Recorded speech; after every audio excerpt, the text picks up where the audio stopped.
வணக்கம் மக்களே. இன்னைக்கு நம்ம பிக் பாஸ்ல கேப்டன்சி டாஸ்க் போயிட்டு இருக்கு. ப்ரோமோ 1 நீங்க கண்டிப்பா பாத்திருப்பீங்கன்னு நினைக்கிறேன். ஆமாங்க, நம்ம சபரி பார்வதி புடிச்சு தள்ளி விட்டுட்டாரு. இதுக்கு என்னெல்லாம் பிரச்சனை அந்த அம்மா பண்ண போகுதுன்னு சொல்லிதான் நமக்கு தெரியல. ஆக்சுவலா இதுல நிறைய விஷயம் இருக்குங்க இதை பத்தி பேசுறதுக்கு. நீங்க ஃபுல்லா வீடியோ பாருங்க. நீங்க நம்ம சேனல்ல ஃபர்ஸ்ட் டைம் பாக்குறீங்க அப்படின்னா சப்ஸ்கிரைப் பண்ணிருங்க. நம்ம வீடியோ பிடிச்சிருந்தா லைக்கும் பண்ணிருங்க. நம்ம முன்ன சொன்ன மாதிரியே இன்னைக்கு கேப்டன்சி டாஸ்க் நடந்துட்டு இருக்கு. யாரெல்லாம் அதுல பார்ட்டிசிபேட் பண்ணியிருக்காங்கன்னு சொல்லி பாத்தீங்கன்னா திவ்யா, பார்வதி, சபரி 3 பேரும் தான் அந்த கேப்டன்சி டாஸ்க்ல இப்போ பார்ட்டிசிபேட் பண்ணி போயிட்டு இருக்கு.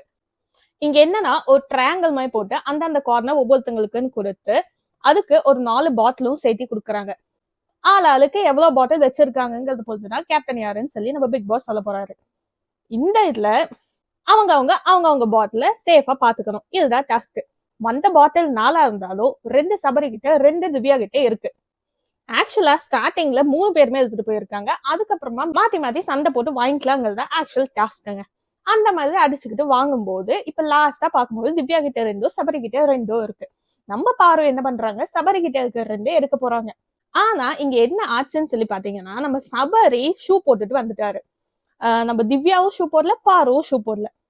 ஆக்சுவலா இது என்ன பண்ணிருக்கணும்னா ஆரம்பிக்கிறதுக்கு முன்னாடியே சபரியை ஷூவை கழட்டி வச்சுட்டுவான்னு சொல்லியிருக்கலாம். ஆனா அவங்க எதுவுமே அந்த மாதிரி சொல்லல போல. நேரா வந்து விளையாடும் போது அடிச்சுட்டு விளையாடும் போது தெரியாம சபரியோட கால் நம்ம பாரோட கால் மேல பட்டுருது. அதுக்கு நம்ம பாரு வாய விட்டுறாங்க. நீ என்ன இப்படி எல்லாம் விளையாடுற, கால்ல ஷூ வச்சு மிதிக்கிற, நீ எல்லாம் ஒரு ஆளா அப்படி இப்படின்னு சொல்லி அவனை புடிச்சு பயங்கரமா திட்டிடுறாங்க. இன்னும் இது வந்து லைவா நமக்கு டெலிகாஸ்ட் ஆகல அப்படிங்கறதுனால நமக்கு இன்னும் ப்ராப்பரா தெரியலைங்க. பிகாஸ் 2 பேர் ஷூ கழட்டிட்டு விளையாடும் போது ஒருத்தர் ஷூ போட்டு விளையாடுறதே அது ஃபர்ஸ்ட் ஆஃப் ஆல் அன்கம்ஃபர்டபிள் தான். அது முன்னாடியே நம்ம டாஸ்க பத்தி பிக் பாஸ் சொல்லி இருப்பாரு. அந்த டைம் ஆச்சு ஷூ கழட்டி வச்சுட்டு வந்திருக்கலாம். பட் அதை ஏன் இவரும் பண்ணல, மத்தவங்களும் ஏன் பார்த்து சொல்லலன்னு சொல்லி தெரியல. சரி, ஓகே, அவர் ஷூ பட்டுருச்சு. நம்ம பாருவும் திட்டுறாங்க. திட்டின உடனே என்னாச்சு, நம்ம சபரி கோவத்துல புடிச்சு தள்ளிட்டாரு.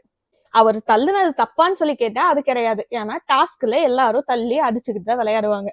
ஏன் சொல்ல போனா நம்ம பாருவே சபரியை தள்ளிட்டு தான் வந்தாங்க. ஆனா சபரி அதுக்கு மேல நம்ம பாருவனால தள்ள முடியல. ஆனா சபரி இப்படி ஃபோர்ஸா தள்ளும் போது அவங்க போய் விழுந்துட்டாங்க. இதை விட பயங்கரமா அடிச்சுக்கிறதுலாம் போன சீசன்ல எல்லாம் நடந்திருக்கு. ஆனா இந்த சீசன்ல இது ஃபர்ஸ்ட் டைம் நடக்கிறதுனால எல்லாத்துக்குமே இது கொஞ்சம் ஷாக்கிங்காவும் இருக்கு. ஆனா இப்ப டாஸ்க் முடிஞ்சு நம்ம சபரி கேப்டன் ஆயிட்டாருன்னா நம்ம பாரு சபரியை வச்சு செஞ்சிருவாங்க. திவ்யா கேப்டன் ஆனாலும் பாரு திவ்யாவை வச்சு செஞ்சிருவாங்க. எனக்கு என்ன ஃபீல் ஆகுதுன்னா பாரு இந்த வாட்டி கேப்டன் ஆகணுங்க. ஏன்னா அப்பதான் அவங்களுக்கு ஒரு கேப்டனோட வழி என்னன்னு சொல்லி அவங்களுக்கு கண்டிப்பா புரியும். இந்த வாட்டி பாரு கேப்டன் ஆகி மொத்த வீடு பாரு வச்சு செஞ்சாதான் இதுக்கப்புறம் வர்ற கேப்டன்ஸுக்கெல்லாம் பாருனால எந்த பிரச்சனையும் வராது. ஆனா போற போக்க பார்த்தா சபரி தான் ஜெயிக்கிற மாதிரி தெரியுது. மத்தவங்களும் கொஞ்சம் அந்த மாதிரி தான் சொல்லிட்டு இருக்காங்க. மேபி லைவ் ஃபுல்லா வந்ததுக்கு அப்புறமா நான் பார்த்துட்டு உங்களுக்கு என்னன்னு சொல்லி டீட்டெயிலா சொல்றேன். பட் உங்க யாருக்காச்சும் சபரி பண்ணது தப்பு, இந்த மாதிரி பண்ணிருக்க கூடாது அந்த மாதிரி தோணுச்சுன்னா நீங்க எனக்கு கமெண்ட் செக்ஷன்ல சொல்லுங்க. நம்ம அதையும் வீடியோவா போட்டுடலாம். உங்களுக்கு நம்ம வீடியோ பிடிச்சிருந்துச்சுன்னா லைக் பண்ணுங்க, ஷேர் பண்ணுங்க, கமெண்ட் பண்ணுங்க. பை.